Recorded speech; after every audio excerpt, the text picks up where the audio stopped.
Bumisita sa Cebu City si Vice President Sara Duterte kung saan mainit itong sinalubong ng mga taga-Sugbo. Magbabalita si Charmaine Balagon. Hindi magkamayaw ang mga residente ng Barangay Dulho Fatima sa pagsalubong nila kay Vice President Inday Sara Duterte. Malalakas na hiyawan at kaliwat ka ng selfie ang pinaunlakan ng bise sa mga taga-suportang Cebuano. Umaga pa lang nitong Miyerkules nang nakipagkamustahan na ang pangalawang Pangulo sa ilang barangay ng Cebu, kasama si dating Cebu City Mayor Michael Rama sa pagbisita nito sa mga taga-suporta. Mao gani nang kinahanglan jud ko moanhi kay kinahanglan jud ko magpasalamat sa mga Cebuano. Isip po sa pod ka Cebuana no, ang mga kagikan sa ako ang inahan ug amahan na gikan sa Cebu, gikan sa Tuburan, gikan sa Danau, lain pang mga municipalities sa diri sa Cebu.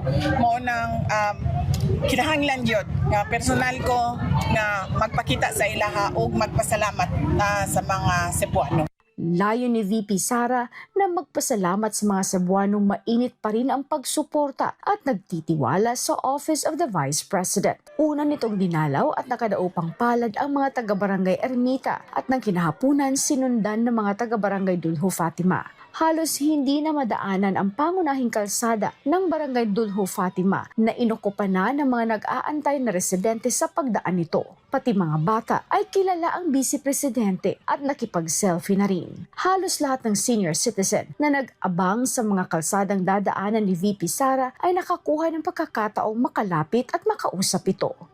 Pasalamat ko kay Mayor Mike Rama, Vice Mayor Dondon Antiveros, sa ato ang mga konsehal sa North o South no, sa ilahang partido kay gidawat ko nila. So na ako'y plataporma nga mulakaw dinhi para magpasalamat ubanan pod sa ilahang pagpangampanya. Halos magdadalawang kilometro ang haba ng kanyang nilakad at bawat sulok ay may nag-aabang na taga-suporta na nagnanais na makamayan man lang ang pangalawang Pangulo.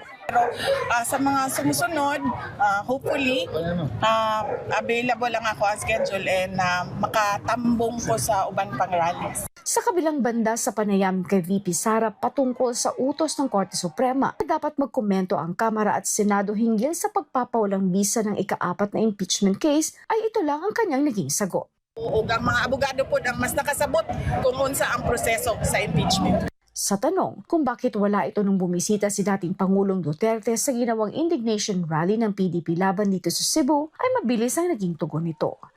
Yes, of course. Oo, gi-promise ko ni kay Mayor Mike kaniadto noon nagbisita kog Cebu pero wala ko nagkapanahon nga muban sa ilaha. So nag-promise ko sa iyaha nga mubalik ko o nagbuhat check schedule para sa ilahang pundok nya ningong ko nga muban ko sa ilaha.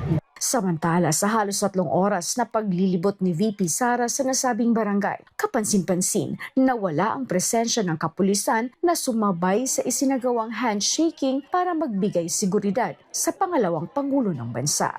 Pasalamat ko kay Mayor Mike Rama, Vice Mayor Dondon Antiveros, sa ato ang mga konsehal sa North o South no, sa ilahang partido kay gidawat ko nila. So na ako'y plataporma nga mulakaw dinhi para magpasalamat ubanan pod sa ilahang pagpangampanya. Inaasahang muling maglilibot si VP Sara sa ilan pang mga barangay ng syudad bukas ng umaga. Para sa Diyos at sa Pilipinas kong mahal, ito yung citizen correspondent mula Cebu, Charmaine Balagon, SMNI News.